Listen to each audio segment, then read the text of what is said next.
Subscribe करंतु एबे हम चैनल को आउ प्रेस करंतु बेल आइकन को जहा द्वारा लेटेस्ट वीडियो रो नोटिफिकेशन आपण माननकु सर्वप्रथमे मिलिबो। नमस्कार बंधुगण आपण माननकु आम यूट्यूब चैनल को स्वागत।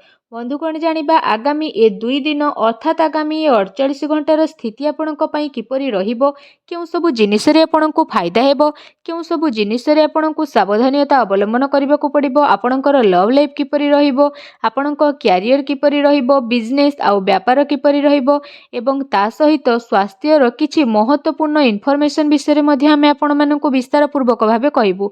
आ वीडियो शेष रे आमे आपण माननकु किछि उपाय विषय मध्ये कहिबु जहा द्वारा आपण ए दिन को आहुरी अधिक भल आ मंगलदायक साब्यस्त करि परिबे।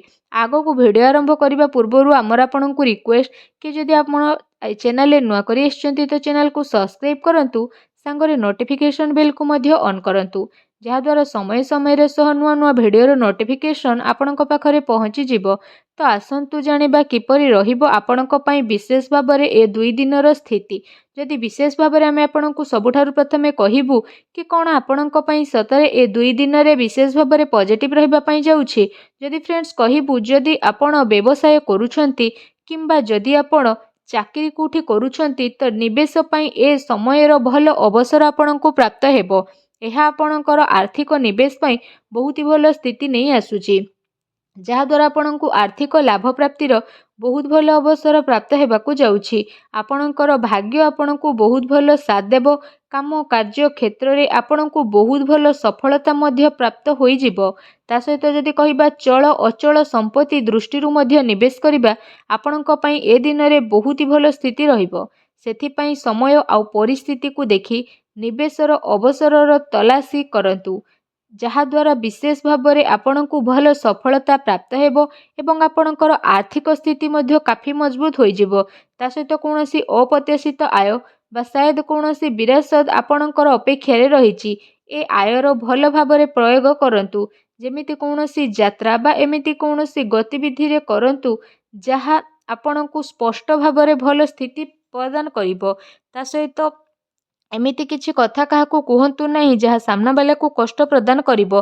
निजर आखपाख लोकंक सहित मिलसंतु, वरिष्ठों को प्रभावित करिबा पई शब्दर निपुणतार प्रयोग करंतु। निजर क्यारियर को बनेइबा आउ किछि पैसा भरा योजना बा रणनीति बनेइबा पई ए दिन आपणक पई शानदार समय रहिबो। आपणकर साथी सहयोगी आपणकु भल परामर्शदाता भावरे जानिबे। रचनात्मकता प्रति मध्य आपणकर विशेष रुचि बढ़िबो। ए अवसर आपण अवश्य लाभ उठांतु। नुआ भावरे काम करिबार मौका मध्य आपणक हाथरु जिबाकू दियंतु नहीं। निज रचनात्मकतारे निज घर को खूबसूरत बनेकी रखंतु। निजर कार्य क्षमतारे अन्य को आपण प्रभावित मध्य करिबे एवं कार्य क्षेत्र रे लाभर विशेष योग रहिछि। आकस्मिक धन लाभ मध्य आपणकु विशेष रूप रे होई जिवो। ता सहित जदि कहिबा आपणक पई कोन नेगेटिव रहिबो कि घरेलू समस्या को दूर करिबारे आपणकर घरेलू विकासर संभव रहिछि। अन्यथा प्रोब्लेम आपणकर बढ़ी पारे। निज काम उपरे भरोसा करंतु, निजर घर परिवार सदस्यों उपरे भरोसा करंतु, कोनोसी अन्य व्यक्ति उपरे भरोसा करंतु नहीं, अन्यथा प्रोब्लेम उत्पन्न होई पारे। ता सहित जदि कहिबा पारिवारिक स्थिति चिंतापूर्ण मध्य होई जिवो, जेउ कारण पई घरे छोट मोट प्रोब्लेम रो माहौल रहिबो। सेति पई घर परिवार रे आपसिक सामंजस्य बनेई रखिबार विशेष आवश्यकता रहिछि। अर्थात जणे आ जण को भरोसा करी सब कार्य को करि नियंतु। निजर दायित्व को नेभेइबार पूर्ण चेष्टा करिकि आपण माता पितांकर सह संबंध मधुर बनेई रखिबा पई चेष्टा करंतु। एमिति व्यक्ति पाखकु जांतु जहाकु जरूरत रहिछि, जेमिति रे आपणकर भाई भौणी माता पिता एवं पड़ोसी सेमानकु शांति प्रदान करंतु। ए समय रे सांसारिक आ व्यवहारिक मामला उपरे ध्यान केंद्रित करिबार नोह, बरं निजर दृष्टि कोण को बदलैबा एवं नुआ विचार को भावना देबार स्थिति आसीछि। एहा द्वारा लोक आपणक द्वारा प्रभावित मध्य हेबे आ आपणकर अधिकतर समय मल्टीटास्किंग रे स्पेंडिंग हेबो बा से सबु करंतु जहा आपण करूछंती। ता सहित आपणको देखिबे जरूरी ही सफलता प्राप्त हेबो। प्रतिटी स्थिति आपणक पई भल रहिबो। भाग्यर भरपूर साथ मध्य मिलिबो।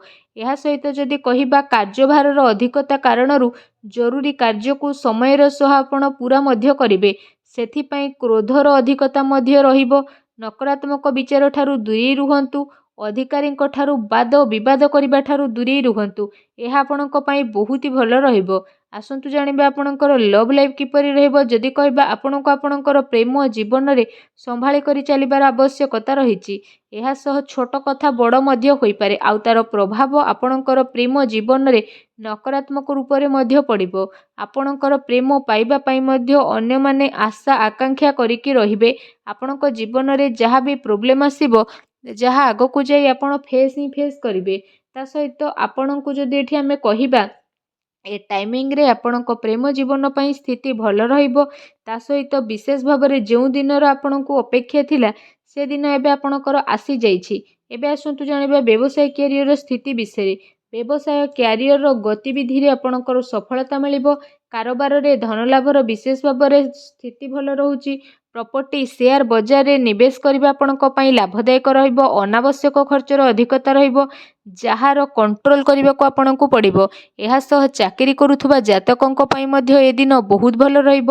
ବିଦ୍ୟାର୍ଥୀଙ୍କ ପାଇଁ ମଧ୍ୟ ଦିନ ମିଲାଜୁଲା ରହିବା ପାଇଁ ଯାଉଛି। ତ ଆପଣଙ୍କ ପାଇଁ ଯଦି କହିବା ବ୍ୟାପାର ସମ୍ବନ୍ଧିତ କୌଣସି ଯାତ୍ରାରେ ଯିବାର ଯୋଗ ବନୁଛି, କୋର୍ଟ କଚେରୀ ସମ୍ବନ୍ଧିତ କୌଣସି ଭଲ ଖୁସି ଖବର ମଧ୍ୟ ଆପଣଙ୍କୁ ଏ ଟାଇମିଂରେ ପ୍ରାପ୍ତ ହୋଇପାରେ। ଏହା ସହିତ ଯେଉଁ ବ୍ୟକ୍ତିମାନେ ସରକାରୀ କ୍ଷେତ୍ରରେ ଚାକିରି କରୁଛନ୍ତି ସେମାନଙ୍କୁ ଶୀଘ୍ର ହିଁ ସରକାରୀ ବାହନ ଅର୍ଥାତ୍ ମକାନ ମଧ୍ୟ ପ୍ରାପ୍ତ ହୋଇଯିବ। ଆପଣଙ୍କର ଆମଦାନୀରେ ଭଲ ବୃଦ୍ଧି ମଧ୍ୟ ଆଗକୁ ଆସୁଥିବା ଟାଇମରେ ଦେଖିବା ପାଇଁ ମିଳିବ। ସମୟ ଆପଣଙ୍କ କ୍ୟାରିୟର ପାଇଁ କାଫି ଅନୁକୂଳ ରହିବ ଆଉ ଆପଣଙ୍କୁ ସରକାରୀ କ୍ଷେତ୍ରରେ କାଫି ଫାଇଦା ମଧ୍ୟ ମିଳିବ। ତା ସହିତ ଆପଣ ସ୍ୱୟଂ ଉପରେ ନିର୍ଭର ହୋଇକି ରହିବେ, ଅନ୍ୟ ଉପରେ ଭରସା କରିବେ ନାହିଁ। ବେରୋଜଗାରଙ୍କୁ ରୋଜଗାରର ନୂଆ ଅବସର ମଧ୍ୟ ପ୍ରାପ୍ତ ହୋଇଯିବ। ବ୍ୟାପାର ଧନ୍ଦାରେ ଭଲ ଲାଭ ମିଳିବାର ସମ୍ଭାବନା ରହିଛି, କିନ୍ତୁ ଅନାବଶ୍ୟକ ଖର୍ଚ୍ଚର ଯେହେତୁ ଅଧିକତା ରହିବ ତେଣୁ ସାବଧାନ ରୁହନ୍ତୁ। ଆସନ୍ତୁ ଜାଣିବା ଆପଣଙ୍କର ସ୍ୱାସ୍ଥ୍ୟ କିପରି ରହିବ। ଯଦି କହିବା ଆପଣଙ୍କୁ କୌଣସି ପ୍ରକାରର ସ୍ୱାସ୍ଥ୍ୟ ସମ୍ବନ୍ଧିତ ଗଭୀର ସମସ୍ୟାର ସାମ୍ନା କରିବା ପାଇଁ ପଡ଼ିପାରେ। ସେଥିପାଇଁ କୌଣସି ପ୍ରକାରର ସ୍ୱାସ୍ଥ୍ୟ ସମ୍ବନ୍ଧିତ ସମସ୍ୟା ଉତ୍ପନ୍ନ ହେବା ଦ୍ୱାରା ସମୟ ଦ୍ୱାରା ଉପଚାର କରିବାର ବିଶେଷ ଆବଶ୍ୟକତା ରହିଛି, ଯାହାଦ୍ୱାରା ସମୟ ଥାଉ ଥାଉ କୌଣସି ପ୍ରକାରର ପ୍ରୋବ୍ଲେମକୁ ଆପଣ ଅଟକାଇ ପାରିବେ। ତେଣୁ ସାବଧାନ ରୁହନ୍ତୁ। ଏଥିପାଇଁ ଆପଣ ନିଜର ଖାଦ୍ୟପେୟ ଉପରେ ବିଶେଷ ରୂପରେ ଧ୍ୟାନ ଦିଅନ୍ତୁ। ତା ସହିତ ନିଜ ସ୍ୱାସ୍ଥ୍ୟକୁ ଆହୁରି ଅଧିକ ଭଲ ରଖିବା ପାଇଁ ଆପଣ ପ୍ରତ୍ୟେକ ଦିନ ଯୋଗ କରନ୍ତୁ, ବ୍ୟାୟାମ କରନ୍ତୁ ଏବଂ ସୁସ୍ଥ ରୁହନ୍ତୁ। ଆସନ୍ତୁ ଜାଣିବା ଆପଣଙ୍କ ପାଇଁ ଏ ଦିନରେ କ'ଣ ବିଶେଷ ଉପାୟ ରହିଛି। ଆପଣ ସ୍ନାନ ଆଦି ବିଶେଷ ଭାବରେ କରିସାରିବା ପରେ ହନୁମାନ ଚାଳିଶାର ପାଠ କରନ୍ତୁ। ଭଗବାନ ଶ୍ରୀହରି ବିଷ୍ଣୁଙ୍କର ମୂର୍ତ୍ତିକୁ ବିଧିବଦ୍ଧ ବିଧାନର ସହିତ କୌଣସି ହଳଦିଆ ବସ୍ତ୍ରର ସହିତ ସ୍ଥାପନା କରି ଚନ୍ଦନ ଆଉ ହଳଦିଆ ଫୁଲରେ ପୂଜା କରନ୍ତୁ। ତା ସହ ମାଙ୍କର ଆଶୀର୍ବାଦ ନିଅନ୍ତୁ। ପକ୍ଷୀମାନଙ୍କୁ କିଛି ନା କିଛି ଖାଇବାକୁ ଦିଅନ୍ତୁ। ଦେଖିବେ ସବୁ ନକାରାତ୍ମକ ଶକ୍ତିର ବିନାଶ ହେବ, ଶୁଭ ଫଳ ପ୍ରାପ୍ତ ହେବ। ଭିଡ଼ିଓଟି କେମିତି ଲାଗିଲା ଆମକୁ କମେଣ୍ଟ କରିକି ଜଣାଇବେ। ଆଉ ଯଦି ଚ୍ୟାନେଲରେ ନ ଆସିଥିବେ ଚ୍ୟାନେଲକୁ ସବସ୍କ୍ରାଇବ୍ ମଧ୍ୟ କରିନେବେ। ଧନ୍ୟବାଦ।